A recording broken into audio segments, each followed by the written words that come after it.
Hi, I just wanted to take a minute to talk to you about the length of our video. It's about an hour or so. It's a lot longer than what we've been doing online. We've been trying to provide a presence online so that we could all walk together in this difficult time during the COVID pandemic. But this one's a long one, and you can take it in smaller portions if you like. My fondest hope for you and my heart's desire for you is that you and your spouse can sit down and watch the whole thing together and have some discussion and some prayer afterwards. So I pray you're blessed by it. John Sellers has very kindly devoted a lot of time to us on this, and I think the interaction we have might be able to help relieve perhaps some of the tension in the home that some of us are experiencing. So God bless you, and may He bless you and open your hearts as you watch. Welcome back to Warrenton Bible Fellowship. I'm John Kavakis. I'm one of the pastors here, and I'm with our guest, John Sellers, a certified counselor. We're happy to be with you again. John, last time we got together, we discussed the impact that the pandemic might have on us as a group, how we react to this individually. Well, now we're about 4 weeks into this. We're all at home wearing our pajamas all day long, and it sounds kind of idyllic, the opportunity to just relax at home and spend time together. But we can all see the potential for tension here. Some of us are not working. There are some homes that are down on income, and then we're confined into a smaller space. So I'd like to talk to you today about what impact the pandemic might have on couples. So what do you think is going on, and how might we be able to address that? Sure. Pastor, that's a great question. I think it's very timely that we talk about the impacts not only on us as individuals, but what it can have in relationship with our spouses and our children, and the things that we used to do that we called normal just don't exist as much anymore. And just first of all, we as humans, we don't like change. Yeah. For some reason, we resist change. Our brains are designed to develop shortcuts. For example, I always look for the same parking spot when I come here. Right? It's just natural for me. I like coming in and finding the same seat that I sat. We all do that, don't we? That's my pew. Yeah. So it's our brain's way of shortcutting things that we just don't have to think about all the time. So we're just naturally resistant to change. And this has been a big change. Yeah. Right? It's been a big change for everyone. What was routine isn't routine anymore.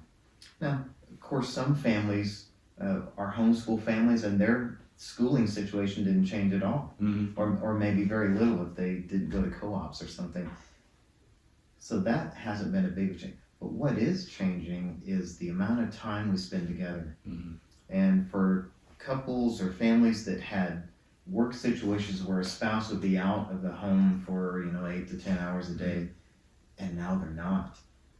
Like you said, that might sound like a really wonderful situation, and in many ways it is, but it can also highlight some of the small things that we used to be able to have time to process away from each other, that we don't have that time anymore, and now it's all in real time. And it could bring up some of the little fractures that we have in our relationships.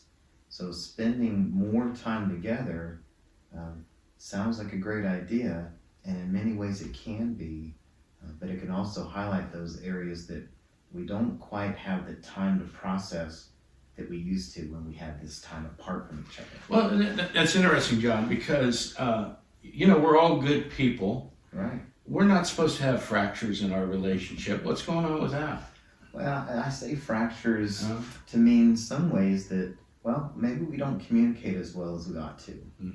And that's almost invisible because we have this time alone to process, I'm aggravated at this, so as I walk around, as I go to work, or as I do something that also is part of my identity, right? So some people, they find peace and comfort and safety in the work that they do. Yeah. And maybe they're not doing that anymore. I think men probably gravitate towards that perspective. Sure. Yeah. Right. You ask somebody, tell me a little bit about yourself.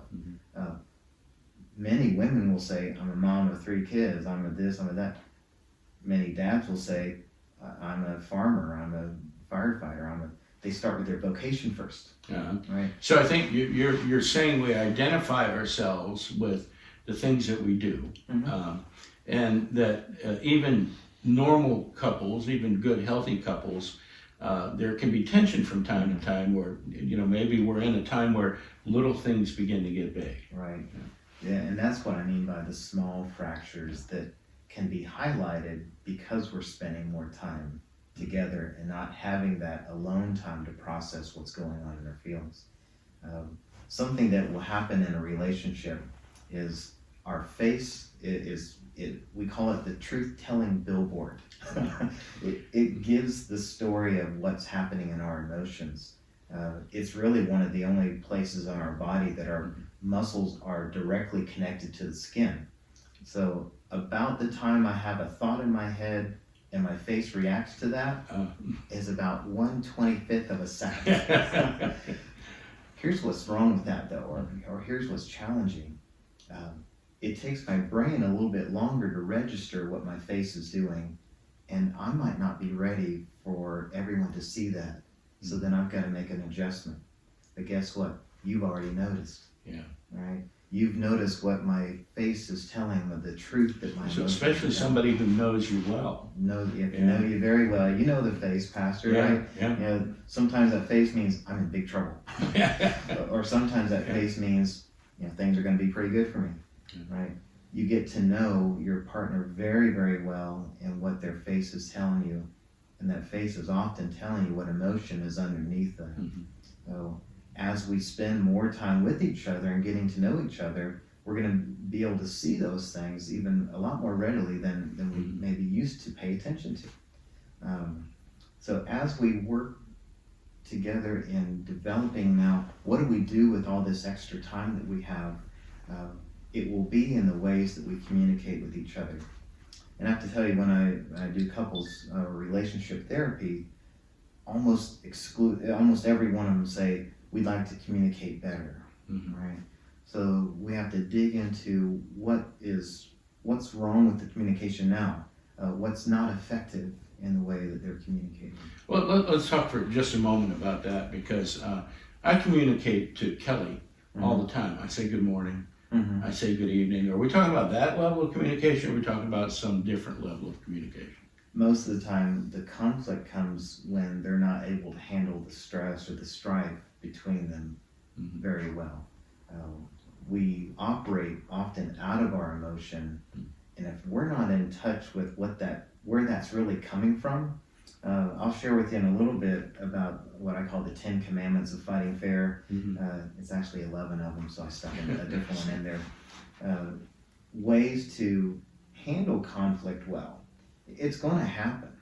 As a matter of fact, conflict can be really good if we manage it well. I'm in conflict with gravity right now because of this chair, and that's okay, right? Some conflict is good. When people can't handle that well, often it is a result of their inability to reach in and say, this is the emotion I'm feeling. I'm angry, or I'm afraid, right? And emotions often are resulting from a need that we have that we don't necessarily feel is being met. So what's the best way to communicate that, right? To say I'm angry. Anger is often secondary. It's a secondary emotion to maybe being hurt by something that we just heard or saw, or being fearful of something we just heard or saw. And we hope that our partner or our spouse is not intentionally trying to hurt us. That would seem silly, wouldn't it? Right? For people who are in love with each other. But sometimes things happen that we interpret as, I don't know where that's coming from. So there can be some behavior that happens that is maybe misinterpreted, but what you're saying is that anger is a result of something. It's not something in and of itself. Right. So anger is a response to an anxiety or a fear that we have, or a pain that we receive. Well, that makes a lot of sense. Yeah, so it often shows up as anger because maybe we're not able to say, I'm afraid. Mm-hmm. So what are you afraid of? Well, I'm afraid that our relationship is at risk. Mm-hmm. Right? That's big. Yeah. Right? And so to keep it together, maybe if I turn up the heat a little bit, you'll get the message and say, oh, okay, let me just straighten up and act right, and then things will be okay. It doesn't always happen that way. I think that's kind of a default for a lot of couples, is if I just tell you what's wrong, then you'll fix it and everything will be okay. Right. If I can just make clear to you where you've caused me anxiety or fear or hurt, then we can make things okay. But that's one of those little things that we tell ourselves. And I think if we're realistic, we can look back and go, well, that's never worked before. Maybe it'll work this time. Yeah. So what often happens is if someone is trying to express the emotion that they're feeling, maybe their words aren't as good as they ought to be, or they haven't practiced that very well, or it turns into blame. We hear these absolutes like you always or you never, right? Well, all that's going to do is cause the other person hearing that to be defensive, right? They're going to put the shields up and say, well, it's not always, I took the garbage out last Tuesday. What's the problem? I missed the Tuesday garbage day. But that turns into the always and the nevers, right? And we all know that it's not always and it's not never, but that's the way the person is trying to express what's happening inside here in the best way they know how. And I think even as you develop this, it's making me realize that these are responses that good, healthy people have. It's not just people that are struggling, but we all go through these things. And so there's a little exercise that Brenda and I do, and it comes from John Gottman and his work in relationship therapy, and it's a way of being a very good listener, because that's often the piece that's missing in effective communication. Everyone's got a message they want to deliver to someone, right? The listener's job, though, is to not be building a defense as they're hearing what's going on, but to listen to understand what truly is at the heart of what our most prized possession is trying to tell us. And so developing that listening skill is one of the things that Brenda and I do all the time. If she has something to tell me, first she'll ask, is now a good time for me to share something with you? You want it to be a good time, right? You don't want me to be doing 20 other things and then give me some feedback. That's not a good time, right? So let's set a time for this to be a good interaction. If I say, well, not right now, but how about 30 minutes from now? Come find me. I'll be out in the woodshed or something. So we make sure it's a good time to interact. And then she'll give me a couple of sentences of something that she wants to get to me. And then I'll repeat it. I'll say, all right, Bren, here's what I heard you say. Then I'll repeat to her what she said. Then I'll ask her, did I get that right? It gives her a chance to give me some feedback on, yes, you heard me correctly. Well, maybe this one little piece, how about that? And then I'll include that. Okay. And then my job is to see if there's anything else she wants to say about that, because she only gave me a few things, right? So you rephrase in your words what you think she's communicated to you, and then want to affirm whether or not that's accurate. Right. Maybe I don't change it a whole lot, because I want to make sure I'm hearing what she said and not necessarily how I interpret what she said. I hear you. Because that's the tendency, right? When someone's telling us something, well, that's not right at all. This is how it went.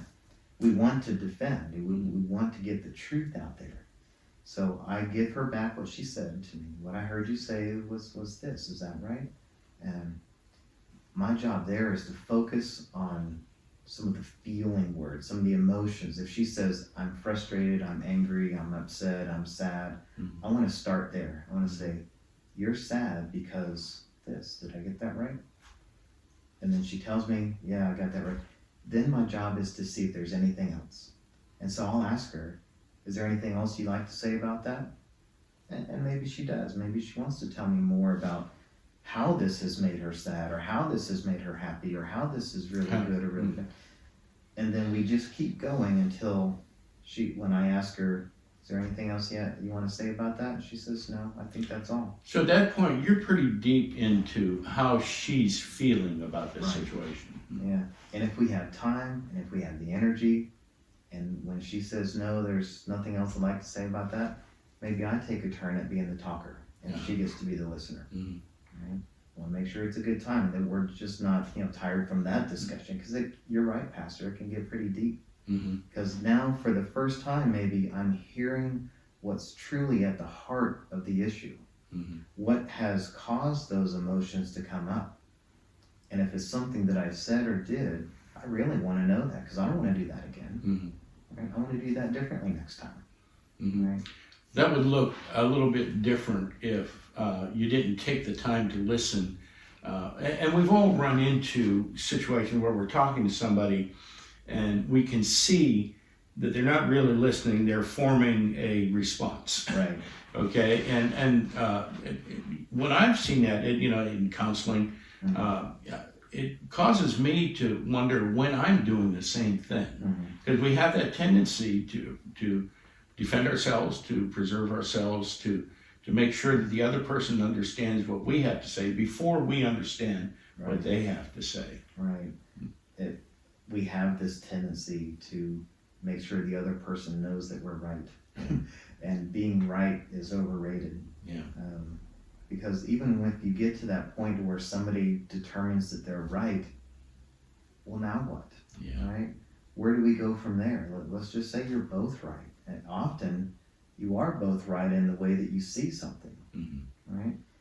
If I was to draw the number 6 right here, it looked like a 6 to me, but it looked like a 9 to you. Right? We're both right, aren't we? Yeah. Right? There is some commonality. Beautiful illustration, yeah. And if we can find that commonality, we can both agree it's a number. Can't we get there at least? And then work from that area of commonality and agreement. And maybe just determine that you'll always see it as a 9, I'll always see it as a 6, and that's okay. And that might be all right. Right. We just see things a little differently. Yeah. But what tactics can I employ to get you to come around here and see it as a 6? Or what can you do to bring me around to your side and say, oh yeah, I see what you're saying. Yeah, that looks exactly like a 9. Right? I had no idea until I got over here. Yeah. Right? So there's good ways to do that. There's really effective ways to do that. We have to start with, first of all, having this safe place between the two of us. Can we have this, what I call a safe haven, right? A place to come to when I'm feeling fearful, a place to launch from when I'm feeling confident, because I know that this is a safe place. Right? Some relationships don't have that safe place, right? And that's going to show up in the way that they communicate, what their faces do when they're listening or watching their spouse do something. The old eye roll, right? Right? Yeah. Right? That's an indication that there's something else going on, and I'll say, oh wow, I just did an eye roll. What's going on with me? Right? So that's what we're talking about. When the more time we get to spend together, the more we're going to realize that these are ways that we can work. We can work on the things that now we're saying, oh, that's something I didn't know was there before. Yeah. So how are some ways that we can approach this? I mean, this doesn't come naturally. No, it doesn't. And it really does take a shift in that little communication thing that I talked about, being a listener. That's a shift. We want to say what we got to say, and we want to put it out there because it's important to put it out there right then. And I get that. Yeah. So we live in a fallen world. We're all flawed. We've all fallen short of the mark. And we live in a world where it's easy to be self-centered, self-righteous. So I think what I hear you saying is that we have to work at these things that you're talking about, because it's not really in harmony with what our true nature is. Right. So how do we do that? So I have these, what I call the 10 Commandments of fighting fair, and I'd like to share those with you all. Sure. Okay. So let me just take them here.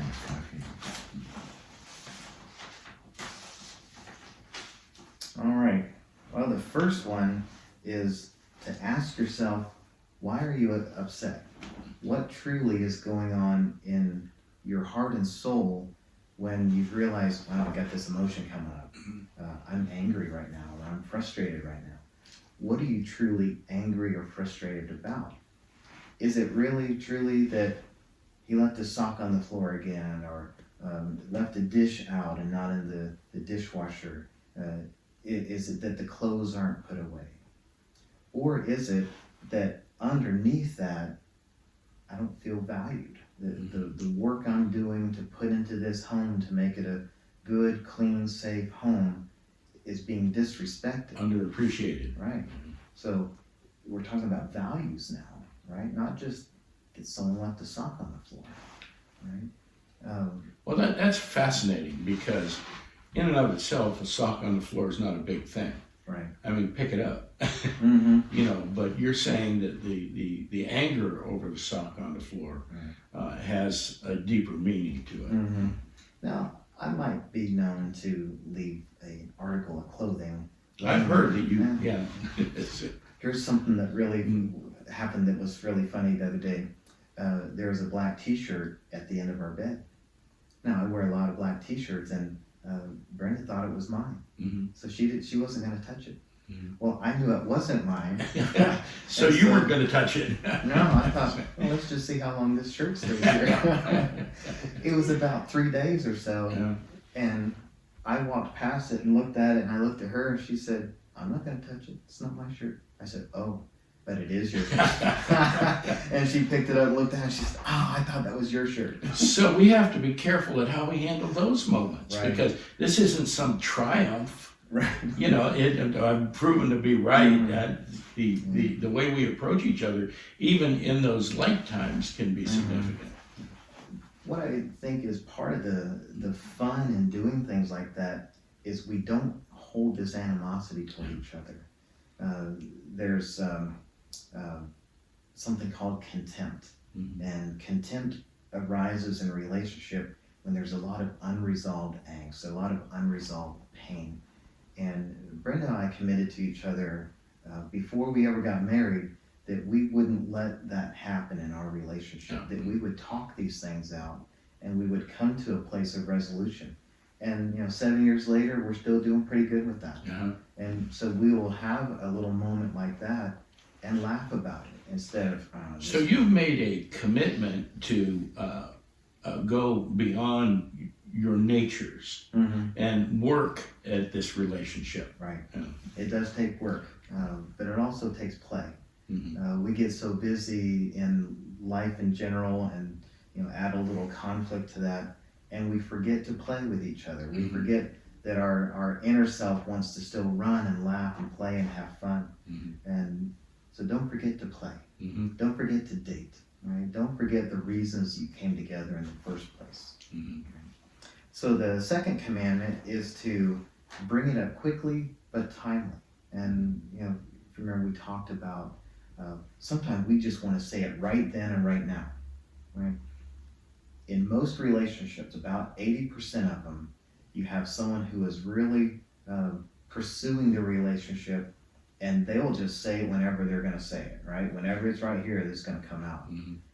The other half of that relationship is someone who withdraws from that because it feels like an attack or it feels personal. Right? So you have a pursuer and a withholder. The more the person pursues, the more this one withholds. And the more this one withholds, the more this one pursues. So they get stuck in this little loop of pursuing and withholding. Something's got to break that cycle. And it's bringing the issue up quickly, so not letting it fester, but also in a timely way. And that's when I said it's really good to start this by saying, is now a good time for this? Right? If it's not, then postpone, not forever, but for a short enough amount of time that everyone can come to the table having, because if someone is naturally defensive, the withholders are naturally defensive, they almost have to have their story ready. Not an excuse or not a lie, but let me just think this through first. I don't know if I could process it right now. So there has to be some mutual respect in timing. Right. How quickly it happens and how timely it happens. It still means to do it, Mm-hmm. but when it's a good time for both of you, right? Mm-hmm. And that's really just truly learning how the other person wants to deal with the conflict, right? If people are naturally avoiders of conflict, they just hope it goes away quietly and they don't ever have to talk about it, Yeah. right? But that's not as healthy as putting out the issue, what's driving that emotion, and how can we move forward a little bit better. One other commandment is to handle one issue at a time. Some people get overwhelmed when there's, and another thing, and you left your sock on the floor, and another thing. It's kind of like once the dam opens up, you can't stop it. Right. So it's important to handle the issue that brought the conflict up. Let's talk about that issue. We'll get to the other ones, right? In the right time and in the right way. To dump it all out on someone can be overwhelming, and so really is that effective? So you want this to be effective, so let's handle the issue that brought up the conflict in the first place, right? The other one, I don't know if this just sounds pretty academic, but let's not use degrading language or name calling. To call each other names is a positioning thing, is a power. If I can call you a name, if I can use degrading language, somehow that gives me a more of a power position in this. That's not effective. Yeah, I think, would you agree that when we revert to that type of language, that's our response, our angry response to something? And I think a lot of folks don't seem to understand that anger, expressing our anger, is a conscious decision. We're not victims of our anger. We allow ourselves to express it. So being angry is not a bad thing. Sometimes anger can be one of our best emotions. It will move you. It will make you do stuff. Have you ever said to yourself, I'm so mad about this, I'm not going to take it anymore, I'm going to do something about it? Oh yeah. Right? That's still anger, but if our anger is directed towards someone, they're going to be maybe fearful of that. If we're venting our anger on somebody else. Though I think even the scripture says, be angry and sin not. Yeah. So it's okay to be angry, just express it in ways that's healthy. I sometimes talk with people about anger and I describe it as a gift. You give gifts to people who deserve a gift from you. You just don't give gifts to everybody, right? Because then no one's going to respect that gift. If your go-to is anger all the time, people just going to turn that off and say, whenever you're done. Right? So even though you believe it's healthy to express our anger, I love the scripture you quoted there, because we do get angry, and we can't stop ourselves from being angry. But the scripture also says, "Be angry, yet do not sin, comma, do not let the sun go down on your anger." And I think a lot of people think there's two separate verses, but it's the same verse. So we're not supposed to hold on to this anger and nurture it. Right, and that's when contempt starts to rise up with these unresolved, because it just carries forward to the next time that you have a chance to be angry at someone or to be upset with what they've done or not done. So expressing this in healthy ways can be very useful. If we resort to degrading language and name calling, we've left the problem, and now it's focused on the person, and the person's not the problem. So let's shift away from the person. Well, wait a minute now. You're telling me that the problem and our individual personalities are not the same? No. Our reactions to the problem could probably use some work, right? And that's what we can do in relationship therapy. But let's keep the problem, right? Not each other. So if I have a problem with you, it's not you that I have the problem with. It's some activity, some behavior, something that I'm perceiving as a problem, and I'm assigning it to you. Well, that can be a little life-changing right there, that I'm not really struggling with John Sellers. I'm struggling with this situation that we're in. And truly what you're struggling with is your reaction to what I did. Right? I'm just living my life, having a great time, and you don't like something I said or did. Who's got the problem? Yeah, and I think if you're stubborn, and I kind of have this trait, all of my You're actions. stubborn? I really am. So all of my reactions to you are to make sure that you have the problem too. Because misery loves miserable company, Yeah. doesn't it, right? Yeah. So let's avoid, because when it turns that way, you know you've left the problem. So reeling it back in. What I say here is to express your feelings with words and take responsibility for them. Use I statements. So instead of saying, Pastor, you made me angry, right? Whenever someone says that to me, I say, oh good, can I make you happy? Right? I say, no, it doesn't work that way. Oddly enough. A better way to say that is, I feel angry, right? I'm taking responsibility for my feelings. I'm putting words to my feelings. And in a safe relationship, I think that can be very healthy, to express with words what's going on here.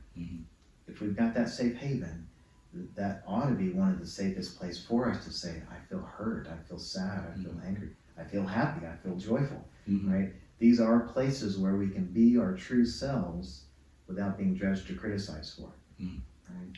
I wonder if that exists in all relationships that might be listening today. I'm imagining not. So if that's the case, let's talk about it. But let's find out what are those things that make you feel like you can't be your true. See, I think even as you lay this out, it becomes very clear that we're responsible for how we react. But we go back to that, be angry and do not sin, don't let the sun go down on your anger. I think a lot of problems occur when we keep stuff inside and then all of a sudden it explodes. Right. And we feel like we're out of control. I mean, I've been in those situations before where my mouth is started and deep inside I'm going, don't do this, but I feel so good. And it just inflames the situation even worse. And so the idea of repressing some of these resentments that we have, some of this contempt that we have, until we can repress it no longer is not healthy either. Right. Therapists will say that the body keeps score of that. Like every time we suppress something, we put it down or swallow this or swallow, our body's keeping score. And it will show up physically, it'll show up emotionally, it's going to show up somewhere. Right? Our brains are really good at helping us do a pressure relief somehow. And there's certainly healthy ways to do that, and maybe even some of us have chose unhealthy ways of coping with that through some other means, external means, like you name it. There's many ways to we temporarily help ourselves feel better, and not all of those are healthy. All right, so using I statements is taking responsibility for how I'm feeling and not trying to shift the blame over to someone else. We talked about taking turns talking and listening and setting that boundary for the conversation. If both of you are talking at the same time, no one's listening. And so that listening part of the communication process is gone.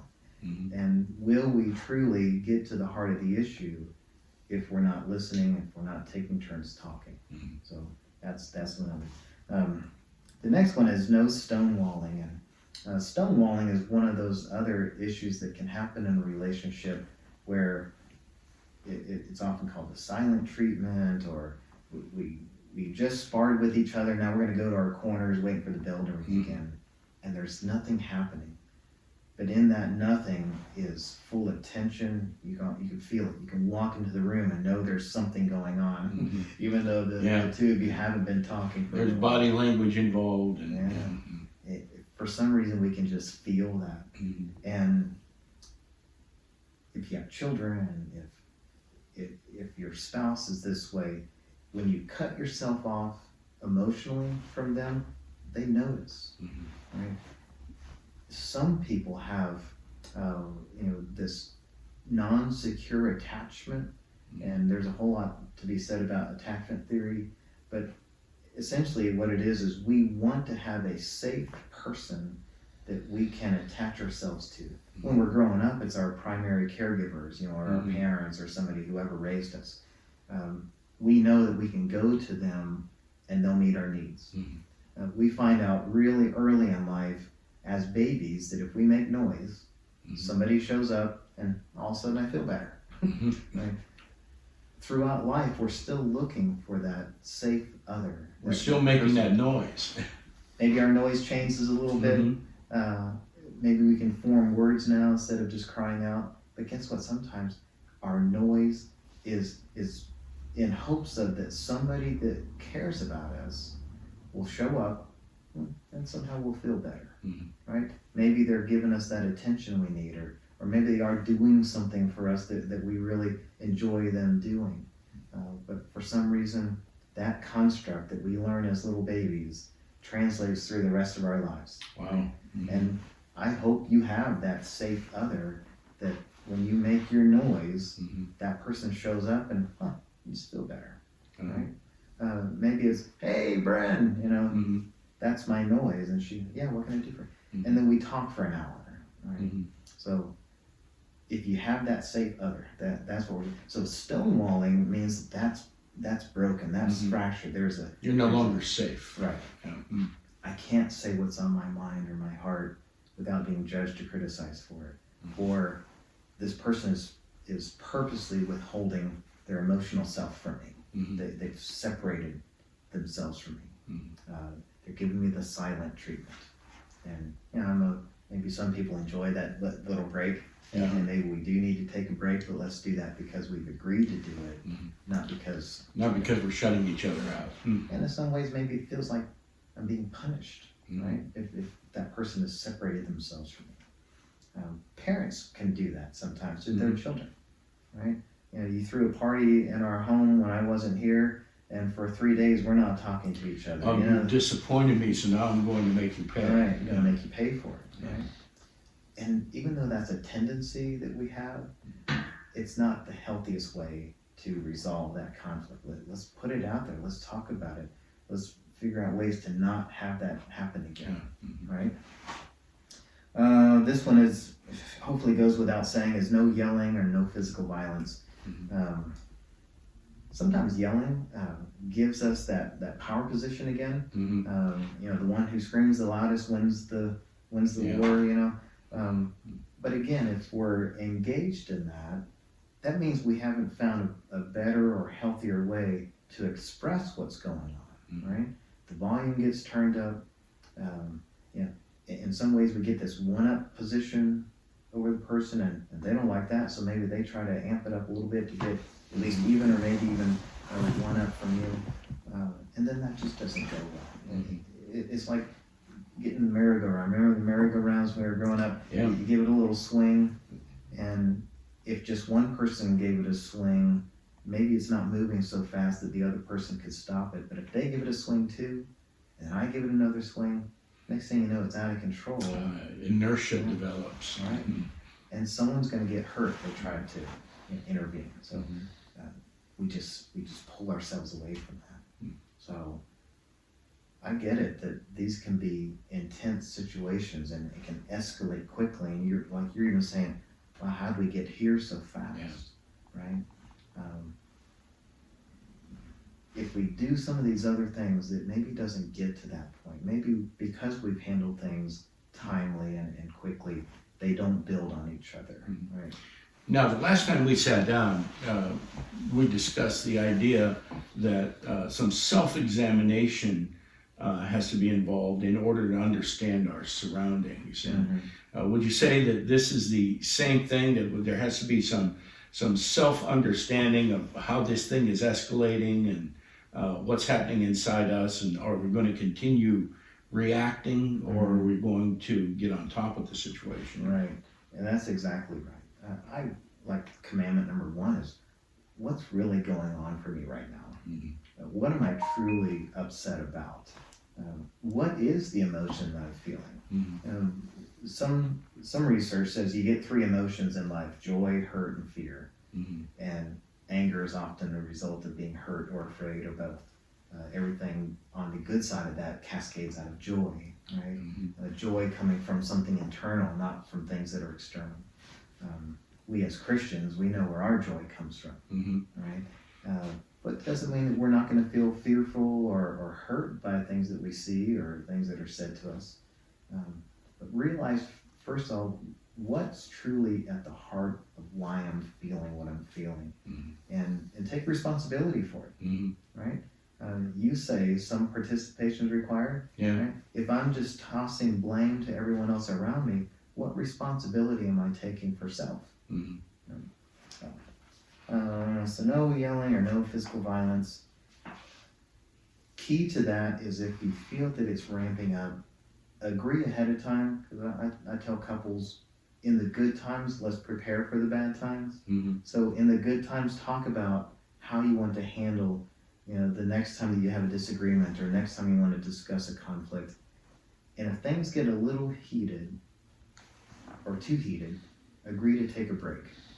That's different than stonewalling, right? Stonewalling has a different motive to it, a different feel to it. If we both decide, let's just take a break here, let's reconvene in about 30 minutes, right? I'm going to take a walk. I just got to clear my head. That's okay. That's a good boundary. That's healthy, right? Even Jesus pulled himself away from people from time to time. So agree with each other, even before you get started. If things get a little too heated, just take a break. So that's an opportunity to let the temperature come down a little bit. Exactly. And it's a healthy way of staying engaged, right? You're not doing this, I don't want to talk anymore, right? That's the fight flight thing happening, where your words are flight words. I'm out of here. I've got to remove myself because I'm feeling afraid. But to agree with each other to take this break can be very healthy. But I think we need to take a break too. Wow. And it's not saying you're causing strife, so let's take a break, right? That's a little different than we're experiencing this heightened anger, and it's time to put a cap on it. Or even, more personally, I'm feeling a little stressed right now. I'd like to take a break. Could we take a break? And then the final two kind of go together. It's come to a compromise, or at least to an understanding. Like if I drew the 6 here, maybe we leave that at, well, we both agree it's a number. We don't see it the same way, and that's okay, right? Here's how I'd like to move forward, Pastor. Let's just move from the point that it's a number. Can we agree with that? Yeah. All right. What would you like to do in that regard? Every time I look at it, I know I'm going to see a 6 and you're going to see a 9. I'm okay with that. Right? Yeah. So that's a compromise, or that's an understanding of where we are. I think even being able to voice the idea that we can be okay in our differences, being able to just get that out. Now I've got something I can hold on to. She sees things, he sees things differently than I do, and that's all right. And mixed in with all of this has to be grace and mercy, right? If we come to an agreement or an understanding, we want to keep the commitments that we're making, and that's the last one that kind of ties together. But we also have to have grace for each other, because guess what? For about 2 weeks, I might be doing okay, but then I'll slip back into some of my old habits, because I developed those old habits over a span of years, maybe. And it's going to be tough. We like them. We do. Yeah. They're safe. We like shortcuts and routine. So it's hard to change that, first of all. And so when we see our relationship partner kind of falling back into some of the old behaviors, could we agree now that, can I point that out to you in a loving way? John, I see you kind of slipping back, and then also we talked about that. Oh yeah, I got it. Okay, thank you for bringing that up to me. That's the way that ought to go, instead of, there you go again, always pointing out my flaws, right? That's the unhealthy way of doing it. So if we can agree that we'll keep our commitments and we'll hold each other accountable, that's how couples and families can work through these stressors, right? These added stressors, because this is going to exist in almost every family. Add to it the stress related to being together all the time. Maybe our finances aren't what they used to be. We're eating differently. So much has changed. I don't know that I agree with every family, because I'll tell you something. I come into church on Sunday morning, And there are a lot of families that just look a lot more fabulous than mine does. And they must be perfect. Oh, so you've seen their Facebook, huh? their lives are awesome. I've not only seen their Facebook, I know what they had for lunch yesterday. So they must be good. And I think that brings a certain amount of tension as well, though. Because we all have people that we idealize, that we look up to and say, gosh, they must be happy, things must go, look how fantastic they look. And I think one of my favorite themes is we can all look good for an hour and a half on Sunday morning. And we all have struggles, though. We do. And the difference in those families that are truly doing things well, I think Brendan and I are doing really well in this regard, because we put in the effort to do it well. That doesn't mean that we have disagreements, and you know, sometimes that, you know, I used to tell her, well, if I agreed with you, then we'd both be wrong. Ask me how that went for me. It never works. We had to find ways to agree to disagree too. I love that. You know, Kelly and I have a very healthy relationship, but healthy doesn't mean you're always happy. Right. There are going to be bumps. There are going to be friction from time to time, and I think what I hear you saying is if we're willing to own up to our part of this and realize that you know, we're dealing with a personality and a problem, but the personality is not the problem, and take some responsibility for our own actions, that we can find ways through these. And I think we've discovered the same thing, that as you begin to work through these things, the relationship actually becomes healthier. That we know that there are going to be speed bumps along the way. They're going to slow us down a little bit, and that's okay. It's how you navigate the speed bump. That's exactly right, Pastor. And, you know, creating this, first of all, this safe place to be who we are with each other. And as we are growing as Christians, we're growing individually, but we're also growing as a couple, because we're putting God in the middle of our relationship. As we're serving Him and being who He's called us to be, we are now getting to do that with someone. With someone with whom we share our most intimate details of our lives together. And I pray that everyone finds a safe place for that. And whatever relationships they have with their children, because you can build those bonds with your children too, right? Because you're teaching them how to be in a relationship, right? For good or bad. Right? They're going to develop tendencies based on what they see you do. And so it's a big responsibility to do this well.